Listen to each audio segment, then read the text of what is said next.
За их хурлын дарга эрхэм гишүүдийнхээ дахин амгалан айлтгая.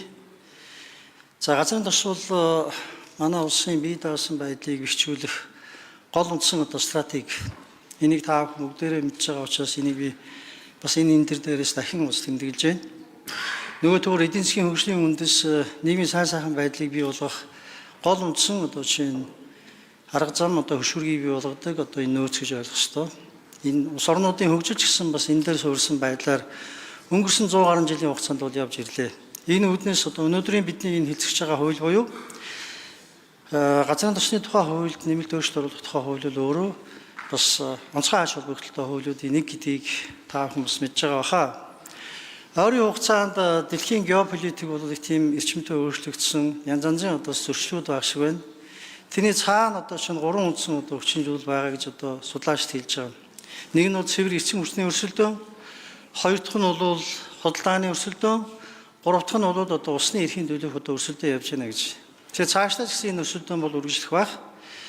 Нөгөө төгөр бидний хувьд бол бидэнд байхгүй нөөц, бидэнд байхгүй чинь нөхцөл байдал бол дандаа бидний сул тал байдаг бол газрын тосны үйлдвэр бидний сул талыг даван туулах гол үндсэн стратеги. Энэ үүднээс нь газрын тостой холбоотой хийсэн энэ үйлдвэрийн чинь том бүтээн байгуулалтыг бол бид тал талаар нь дэмжиж байгаа. Цаашдаа ч гэсэн дэмжих ёстой гэж байна. Ганцхан тоо бидэнд бас хэлнэ. Жил болгон бид нэр 2 тэрбум Америк долларыг дан ганц шинэ газрын тосны бүтээгдэхүүн худалдаж авахаар бол гадагшлуулж байгаа. Төдий хэмжээгээр манай эдийн засгаас валют гадагшиж байгаа гэдгийг та бүхэн мэдж байгаа баха. Нөгөө төгөр альва хөрөнгө оруулалт бол хоёр тал бол эргэжтэйш харилцан ашигтай байх ёстой бол энтэй уйлдсан бас бэрхшээлүүд сорилтууд байгаа бол бид энийг давах ёстой. Бид энийг зөвхөн чинь болох талаас нь ярих ёстой болохоос биш болохгүй зүйлийг нь байнга яриад байвал бас болно. Гэхдээ болохгүй зүйлийг бид яаж шийдэх вэ? Гэхдээ эргэжтэйш харилцан ашигтай байдлаар гэдэг талаас нь энэ хуулийн төсөл орж ирж байгаа гэдгийг бол тэмдэглэмээр байна. Гэхдээ цаашлуус анхаарах ёстой зүйл бол бий.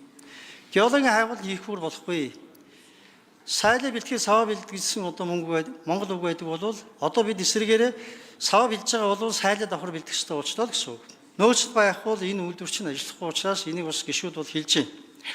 Хоёр дахь зүйл бол үйлдвэрийн тогтсон хугацаанд нь бас ашиглалтанд оруулах ёстой. Энэ удах тусмаа бол энэ өртгөн нэмэгдэж байна. Төдий хэмжээгээр бидэнд бол өр нэмэгдэж байна. Яаралтай шуурхаа оруулах талаас нь ажиллах ёстой. Үүнтэй уйлдсан байдлаар сая бас хэлж байна. Энэ үйлдвэрийг чинь хүн ажилуулдаг учраас хүнээ бэлдэх бол маргааш бас гадныхны царайшаа сууж иж болохгүй. Менежмент нь мэдээж хэрэг гадныхаа эхлээд туслах бах. Явандаа энэ менежментийг бид өөрсдөө аваад явах. Үйлдвэрийн технологийн ажилтнууд, инженерүүд шинэ бүгд манай шинэ дотоодын мэрэгсэн ажил хүчин байх бүрэн боломжийг бас эрэлхийлэх ёстой. Товтортой үйл ажиллагааг бид бас анхаарах ёстой.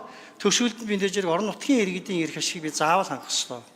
Орон нутгийн иргэдийн эрх ашиг бол тэр байгалийн баялгаас үр өгөөжийн өртгөл тухай асуудал шүү дээ. Энэ чинь үндсэн хуулиар тогтсон өөрөх нь эрх нь цаашлаад орон нутгийн өөрд нь шинэ байгаа тэр байгалийн баялагийг бол илүү хүртэх энэ эрх нь бол орж ирж байгаа энэ ашигт малхмалын хуулийг дагуулсан хуулийн дээр бас зохих төвшин хэлбэр орж ирж байгаа шиг байна. Бадам сурын гишүүн бол амнаатаас орон нутгийн зохих төвшөнд хүртэх энэ эрхийг нэгээч гэж байна. Би бол хувьдаа бол энийг дэмжиж байна.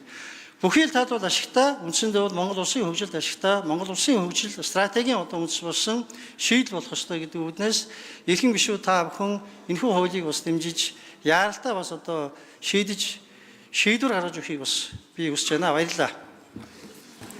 За, Зүлхбар их баярлалаа. Гишүүд үг хэлж дууслаа.